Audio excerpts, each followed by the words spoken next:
Hello ladies and gentlemen, and welcome back to my channel for another ZD Toys Iron Man figure unboxing and review. Now today we are taking a look at none other than Obadiah Stane in his Ironmonger suit from Iron Man 1. This is one that I was hoping ZD Toys were going to tackle, and turns out, yeah, they did. They've also skipped the whole song and dance of will they, won't they do the LED version? There's only one version, it's the LED one. I could not be more excited to get this guy out here. Now I got mine from toyswonderland.com. Link for that is in the description below. They do have installment plans and a points-based reward system. While you're down there, why not hit that subscribe, bell notification icon and join button so you're notified as soon as a brand new review goes live on the channel. As for the box art, it's in the usual ZD Toys style, a metallic finish throughout, an image of Ironmonger front and center, then his name down below. On the side of the box, Ironmonger plus some tech circuitry. On the back, a bunch more shots of the Monger, plus some warnings and legal info in Chinese. Now if you flip open the top cover, it's held on magnetically. You do have some images that let you know, hey, there's a button, there's a micro USB port, you figure out what they're supposed to do. Now, unfortunately, the Monger comes as is. What do I mean by saying that? Well, what you see is what you get. There are no accessories here, no display base, no blast effects, just the figure.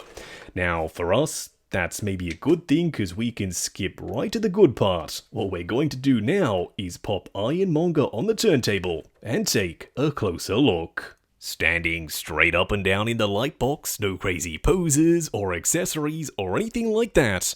Don't let the size and bulk fool you. This is a ZD Toys figure through and through.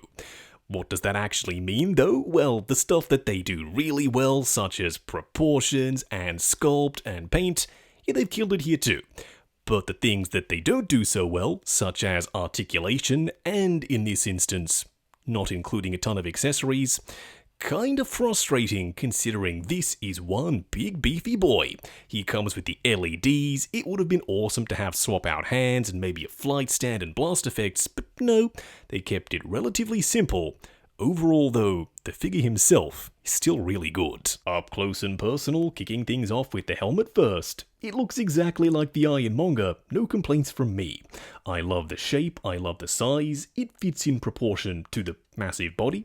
There's also a ton of texture, but it's not just on the helmet, it's on the entire figure.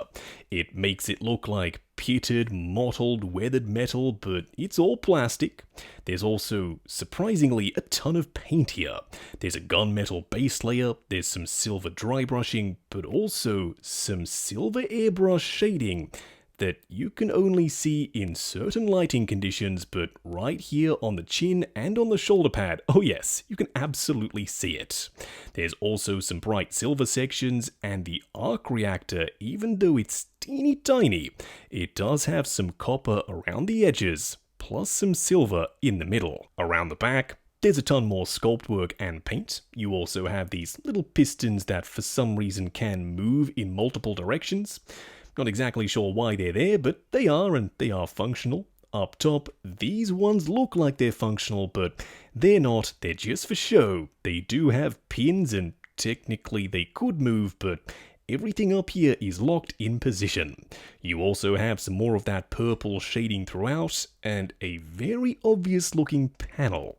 If you remove said obvious panel, you do have a very obvious micro USB port, because when you plug this guy in and charge up the battery, oh yes, this button right here, when you push it, you will activate some really bright LEDs in the eyes and also in his arc reactor. Now, the arc reactor is more of a pure white, whereas the eyes are a little bit blue. I personally really like that. It looks relatively accurate to the movie. I kind of wish more companies would adopt the charge this boy up and push one button to activate the LEDs, looking at you Hot Toys, but ZD Toys, I'm so glad you skipped the obligatory non-LED version and just skip straight to the LED one. The arms are an asymmetrical design. We've got this piston that unfortunately doesn't actually work, it's bright silver. But on one side, we've got the missile pod. This part is black plastic with some silver dry brushing and shading, plus the missiles up front with the red and yellow tips, a nice pop of color. Whereas on the other side, you've got the machine gun and a ton more of that purple shading. It kind of reminds me of RoboCop, how in certain lighting he looks silver, then in others blue, then in some others purple. It just makes him look a little bit more metallic. Now, unfortunately, don't forget he doesn't come with any accessories, no swap out hands, so open palm hands are your only option. The legs are big and chunky, just like you'd expect from Iron Monger. There's still a ton of texture and a ton of paint, plus multiple silver pistons that unfortunately aren't real. They don't actually move, they're just for show. Now the ankles are also just for show because they don't move either. I was hoping they'd pivot and this piston would work, but it's one solid hunk of plastic except for the toes that can move forward and back, but that means when you have him on a surface, his ankles are always at an angle. It's kind of weird. On the underside, the front toes are hollow, but the back ones aren't. You also have what would be thrusters. I would have liked to have seen peg ports, so if you have blast effects from the other releases, you could have used them here too. For a quick side-by-side comparison, here we have ZD Toys Iron Monger and 3Zero's DLX Diecast Iron Man Mark III. If you're wondering, Justin, what the hell, where's the ZD Toys Mark III? I'm so sorry. I just happen to prefer the 3Zero one, but they're pretty much the exact same scale, so this should give you an idea anyway. Now, 3Zero's Mark III is a little bit shorter, as it should be. Iron Monger is supposed to be huge. Maybe a little bit bigger than what we're seeing here, but either way, it's big enough for me personally to pop him alongside this Mark III, or indeed the ZD Toys one, in the collection. Going over articulation, do bear in mind this is my personal copy of the figure, so I'm going to be a little bit more careful. Starting off with the head sculpt, it swivels and looks forward and back just a little.